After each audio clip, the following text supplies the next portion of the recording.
కర్కాటక రాశి వారు గురువారం రోహిణీ నక్షత్ర సందర్భంగా గజకేసరి యోగం రోజున ఎలాంటి విధులను పాటించాలి, గ్రహ సంచార స్థితిలో చతుర్గ్రహ కూటమి సందర్భంగా ఎలాంటి యోగాన్ని పొందాలో ఈ వీడియోలో సవివరంగా సంపూర్ణంగా తెలుసుకుందాం. కర్కాటక రాశిలో ఏ నక్షత్రాలు వస్తాయనగా పునర్వసు నక్షత్రంలోని చివరి పాదం 4వ పాదము, పుష్యమి నక్షత్రంలో 4 పాదాలు, ఆశ్లేష నక్షత్రంలో 4 పాదాలు కలిపితే కర్కాటక రాశి.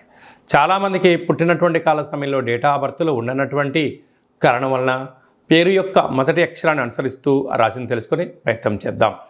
హీ, హూ, హే, హో, డా, డి, డు, డే, డో అక్షరాల వారందరూ కర్కాటక రాశి జాతకులే. కర్కాటక రాశి అధిపతి చంద్రుడు. ఆ చంద్రుడు ఈ యొక్క వైశాఖ మాస అమావాస్య సందర్భంగా గురువారం రోజు రావడం గజకేసరి యోగం కలిగించే పరిస్థితి చాలా అధికంగా ఉంటుంది. అదే కాకుండా కర్కాటక రాశి వారికి ఇంకనూ చాలా మంచి కాలము అని చెప్పి గమనించగలగాలి. వీరికి చాలా సున్నితమైన స్వభావం కలిగి ఉండడం, మార్కెటింగ్ రంగంలో ముందు వరుసలో ఉండడం, నీటి వ్యాపారాలు, జల వ్యాపారాలు, హోటల్ వ్యాపారాలు, వస్త్ర వ్యాపారాలు, స్విమ్మింగ్ సెంటర్స్ నడిపించేటువంటి వ్యవసాయ సోదరీమణులకు అందరికీ కూడా ఒక అద్భుతమైన వరం ఈ మాసం అని చెప్పి గమనించాలి. తృతీయంలో కేతు సంచార స్థితి ఉండడం వలన తల్లిదండ్రులతో, అన్నదమ్ముళ్లతో, అక్కాచెల్లెలతో ఆ మైత్రి బంధంగా ఉంచగలిగినట్లయితే ఇంకనూ యోగదాయకం అని చెప్పి గమనించాలి. అలాగనే అష్టమంలో శని సంచార స్థితి కారణం వలన మీ జన్మ నక్షత్రం రోజున పూర్ణిమ, అమావాస్య తిథుల యందున వీలైనంత వరకు మౌనంగా ఉండడం, ఆధ్యాత్మికంగా ఉండడం, సూర్య నమస్కారం చేసుకోవడము ఒక పాటి అదృష్టానికి మీరు కేంద్రబిందులు అవుతారు. ఇంకనూ విజయం సాధించగలగాలి అన్నట్లయితే మీరు ఎంత బరువు అయితే ఉంటారో అంత బరువు కలిగినటువంటి ఉప్పును తులాభారంగా చేసుకొని ఆ నీటిని ఈ ఉప్పును నీటితో కలిపి సంపూర్ణంగా కరిగించి ఆ నీటితో మహాదేవుడికి రుద్రాభిషేకం చేసుకోవడం వలన వాహన ప్రమాదాలు, అపమృత్యు దోషాలు తొలగిపోతాయని చెప్పి గమనించాలి. భాగ్యస్థానంలో రాహు సంచార స్థితి ఉండడం వలన భార్యాభర్తల మధ్య ప్రేమానురాగాలు అవసరం. చిన్న చిన్న విషయాలకు ఆందోళన తగదు. ఎవరైనా ఏదైనా ఒకటి అనుకుంటున్నట్లయితే ఒకరికి ఒకరు సర్ది చెప్పుకొని సజావుగా వెళ్ళగలిగినట్లయితే కుటుంబం చాలా బాగుంటుందని చెప్పి గమనించాలి. రాజ్యస్థానంలో కుజుడు స్వక్షేత్రకంగా సంచారం చేయడం వలన ఉద్యోగ ప్రయత్నం చేసేవారికి యోగదాయకం, ప్రమోషన్స్ రావడం, భూములు, గృహాలు, వ్యాపార సంస్థల్లో అన్నింటా విజయం మీ సొంతం కాబోతుంది.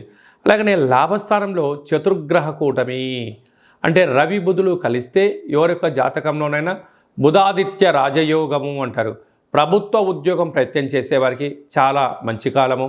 ప్రభుత్వ ఉద్యోగంలో ఉండబడి ప్రమోషన్స్ కోసం ప్రయత్నం చేసేవారికి అదృష్టం కలిసి వస్తుందని చెప్పి గమనించగలరు. అలా వృత్తులలో, ఉద్యోగాల్లో, వ్యాపారంలో ఏదైతే అనుకుంటున్నామో అన్నింటా విజయం మీ సొంతం అవుతుందని చెప్పి గమనించాలి. అదే కాకుండా ఈ చతుర్గ్రహ కూటమి యొక్క కారణం వలన రవిచేత, గురువు రవిచేత శుక్రభగవానుడు ఇద్దరూ కలిసి ఉండడం వల్ల గురుమౌఢ్యమి, శుక్రమౌఢ్యమి అని చెప్పే పరిస్థితి ఉంటుంది.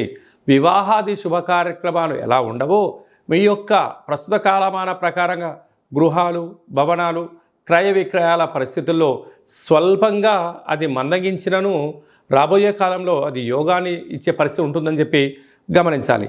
అదే కాకుండా ఈ గురువారం పూట ఈ యొక్క చంద్రుడి నక్షత్రమైన రోహిణి నక్షత్రం ఉండడం వలన తెల్ల జిల్లేడు వృక్షం దగ్గర దీపాన్ని పెట్టడం, వినాయక స్వామి వారికి గరికమాలను వేయడం, కాళభైరవ స్వామి వారి దగ్గర దీపం పెట్టడం, కాళభైరవ స్వామికి సౌభాగ్య ముడుపు కట్టడం వలన మీకు గజకేసరి యోగం మీ సొంతం అవుతుందని చెప్పి గమనించాలి. అలాగనే ఏకాదశంలో చతుర్గ్రహ కూటమి సంచారము చేయడం వలన వృత్తులలో, ఉద్యోగాల్లో, వ్యాపారాల్లో అన్నింటా విజయం సాధించగలగాలి అన్నట్లయితే వీలైనంత వరకు కాళభైరవ స్వామి స్మరణ, 27 రకాల వస్తువులతో దిష్టి దించుకోవడం వలన మీకు రుణ సమస్యలు, రోగ సమస్యలు, శత్రు సమస్యలు తొలగిపోతాయని చెప్పి గమనించాలి. కనుక హోటల్ వ్యాపారాలు, వస్త్రకారుత వ్యాపారాలు, గోల్డ్ స్మిత్ పనిచేసేటువంటి వారందరూ, మార్కెటింగ్ రంగంలో ఉండబడిన వారందరూ, రాజకీయాల్లో ఉండబడిన వారందరికీ ఇది చాలా మంచి కాలము అని చెప్పి గమనించాలి.